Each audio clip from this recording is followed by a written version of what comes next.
करवा चौथ की कहानी कह रहा साहिब सुनियो देखियो। हाँ कह दीजिए शुरू कर करवा चौथ की।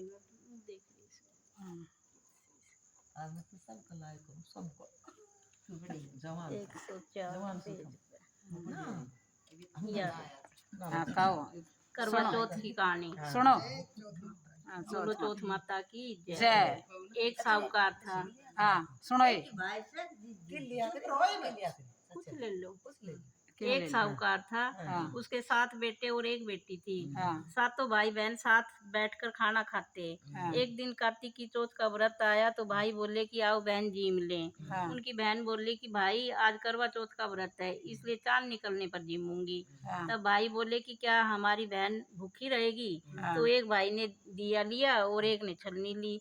हाँ। एक पेड़ के पास एक तरफ होकर दिया जलाकर छलनी ढक दी। हाँ। और आकर कहा कि बहन तेरा चांद निकल आया। तो वह भाभियों से बोली कि आओ भाभी अर्घ दे दें। हाँ। जब भाभियां बोली कि बहन जी तुम्हारा चांद निकला है हमारा तो रात को निकलेगा। हाँ। तो उसने अकेली ने अर्घ दे दिया। हाँ। और भाइयों के साथ जीमने बैठ गई। पहली गस्सी में बाढ़ आया, दूसरी में पत्थर निकला, तीसरी गस्सी में बहन को लेने आ गया और बोला कि बहन का पति बहुत बीमार है जल्दी से भेजो।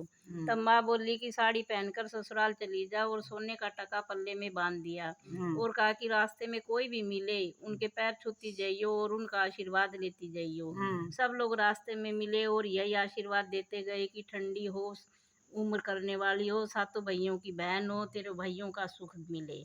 परंतु किसी ने भी सुहाग का आशीर्वाद नहीं दिया।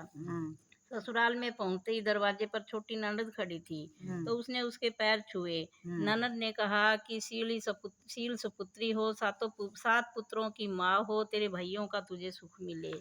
तो यह बात सुनकर उसने सोने का टका अपनी ननद को दे दिया। अंदर गई तो सासू ने कहा कि ऊपर मंडेर है वहां जाके बैठ जा। जब वह ऊपर गई तो देखा उसका पति मरा पड़ा है। वह रोने चिल्लाने लगी।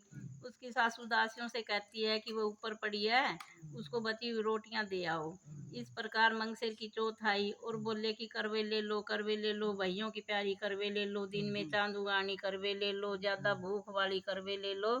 तब वह चौथ माता को देखकर बोली कि मेरे को उजाड़ा है तू ही सुधारेगी, तेरे को सुहाग देना पड़ेगा। तब चौथ माता ने कहा कि वो माता आएगी वही सबसे बड़ी है, वही तेरे को सुहाग देगी। हाँ। इस प्रकार पो माता भी आकर चली गई। माघ फागुन चैत बैसाख जेठ साढ़ सावन भादो सारी चौथ माता आती गई और चली गई और यही जवाब देती गई कि अगली चौथ आएगी उससे कहियो। बाद में आसोज की चौथ आई तो कहा कि तेरे ऊपर कार्तिक की चौथ नाराज है वही तेरा सुहाग देगी, तू उसके पैर पकड़कर बैठ जाइयो। यह कहकर वह तो चली गई। बाद में कार्तिक की चौथ माता आई तो गुस्से में बोली कि भाइयों की प्यारी करवा ले, दिन में चांद उगानी करवा ले, ज्यादा भूख वाली करवा ले। तब साहूकार की बेटी पैर पकड़कर बैठ गई और रोने लगी। हाथ जोड़कर बोली कि हे चौथ माता मेरा सुहाग तेरे हाथ में है, तेरे को देना पड़ेगा। चौथ माता बोली कि छोड़ पापनी हत्यारनी, मेरे पैर क्यों पकड़ रही है। तब वह बोली कि मेरे से बिगड़ी थी, तुम ही सुधारो, मेरे को सुहाग देना पड़ेगा। तो चौथ माता खुश हो गई और आंख में से काजल निकाला, नखून में से मेहंदी, मांग में से सिंदूर और टिकली उंगली का छींटा दे दिया। उसका पति उठकर बैठ गया और बोला कि बहुत सोया। तो वह बोली कि काहे का सोया, मेरे को तो 12 महीने हो गए, मेरे को तो कार्तिक की चौथ माता ने सुहाग दिया है। तो वह बोला कि चौथ माता का उजमन करो।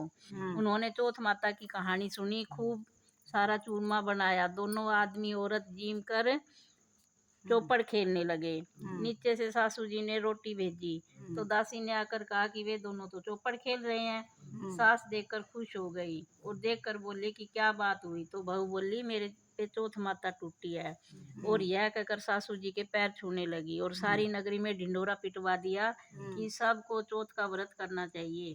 13 चौथ करना, नहीं तो 4 करना, नहीं तो 2 चौथ जरूर करना। ये चौथ माता जैसा साहूकार की बेटी को सुहाग दिया वैसा सबको देना, मेरे को कहते सुनने वाले सारे परिवार को सुहाग देना। बोलो चौथ माता की जय।